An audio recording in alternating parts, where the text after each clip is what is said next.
Bonjour, bonsoir. Aujourd'hui ou ce soir, on se retrouve pour une nouvelle vidéo. Alors, dans cette vidéo, je vais présenter et tester un nouveau vieux tube fluorescent que j'ai reçu. Donc, j'en ai en quantité 5, mais j'en ai testé en particulier, voilà. C'est un tube fluorescent qui est assez ancien, qui doit dater des années 70-80 à peu près, de chez Philips TLD. Donc, plutôt TL, plutôt, c'est pas TLD, c'est TL. Fabriqué aux Pays-Bas, donc c'est des tubes de bonne qualité. Donc là, il n'y a pas le wattage, mais c'est un tube de 13 watts. Donc, on va le sortir comme ça, vite fait. Alors déjà, le culot, on voit que c'est pas un culot actuel. Et voilà, la gravure, alors elle est un peu effacée, mais bon, c'est encore lisible, c'est du 13 watts. 33, du coup, c'est du 2000, non, c'est du Cool White. C'est du Cool White et 2J. Donc 2J, ça doit dater des années environ de septembre 82, parce que je crois pas que ce soit des années 70 non plus, ce stade-là. Voilà. Donc le tube comme est assez vieux, fabriqué aux Pays-Bas. Donc c'est bien le bon tube, c'est pas le mauvais tube sorti je ne sais où. Je vais le sortir correctement quand même, parce que si c'est pour le casser, ça sert à rien. Voilà. Donc voilà à quoi ça ressemble. Il doit faire à peu près 40, allez, 46, enfin allez, quasiment 50 cm. C'est la taille requise pour un tube 13 watts. Hein. Voilà, les 14 autres sont un peu plus longs quand même.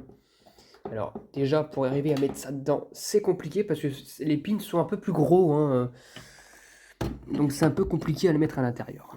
Mais bon, là, je vais l'installer comme ça. Voilà. Ouh, ouh. Eh ben dis donc, c'est compliqué et c'est dur.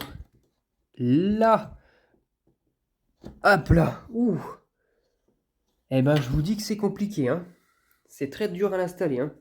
Vu qu'il est neuf. Allez, allez, c'est parti pour le test de ce tube. 1, 2, 3. Waouh! Déjà, déjà j'ai l'impression qu'il éclaire mieux que le tube d'origine. C'est un vieux tube de de chez Sylvania. Donc voilà, ça charge, ça chauffe plutôt, ça charge. Donc voilà le tube. Par contre, on voit en fait carrément, avec le voile de mercure, on voit carrément l'ombre, enfin on voit la trace que laisse un petit peu le cachet, enfin la lamelle d'électrode en fait. Et là on voit le tortillon de l'électrode, je sais pas si on peut voir. Voilà. Et ici, c'est légèrement bleuté. Bon, c'est un vieux poudrage. Hein. Ça date un poudrage à base d'allophosphate, je pense. Donc voilà. Ah ouais, regardez, hein, c'est là le voile de mercure commence à partir. Oh! Regardez ce que ça fait quand même. Hein. On voit bien que c'est bien allumé ici. Hein. Ça c'est normal, ça c'est l'électrode qui fait ça. Voilà, de l'autre côté, ah, c'est vraiment un très vieux tube. Hein. Je peux vous garantir que là, je pense que c'est la première fois qu'il est allumé. Voilà. Hop, je rallume. Mais il fonctionne nickel, voilà. Faut juste que le voile de mercure disparaisse un petit peu, parce que bon, voilà. Il n'a pas été allumé depuis un petit... Enfin, je pense qu'il n'a jamais été allumé, donc c'est pour ça qu'il garde cette couleur-là. Mais un beau blanc d'industrie, par contre. C'est un blanc d'industrie, c'est pas un blanc froid. C'est pas un blanc classique cool white. C'est vraiment un blanc industrie. Donc voilà.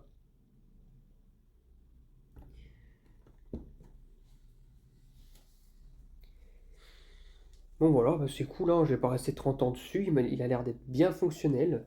Le voile de mercure disparaît peu à peu et on voit quand même la belle trace, enfin, la belle lueur de l'électrode.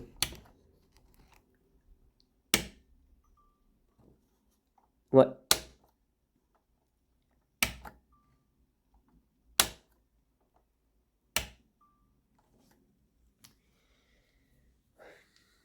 Eh bien, c'est magnifique. Je suis super content. Et ça, c'est un tube qui durera dans le temps. Hein. Même si ça sera en collection. Hein. J'ai pas utilisé des tubes comme ça, bêtement, pour l'instant, sachant que j'en ai pas encore l'utilité, j'ai du stock. Donc voilà. Donc c'était tout pour cette vidéo. J'espère que cette vidéo vous aura plu. Et à très bientôt pour une prochaine vidéo. Au revoir.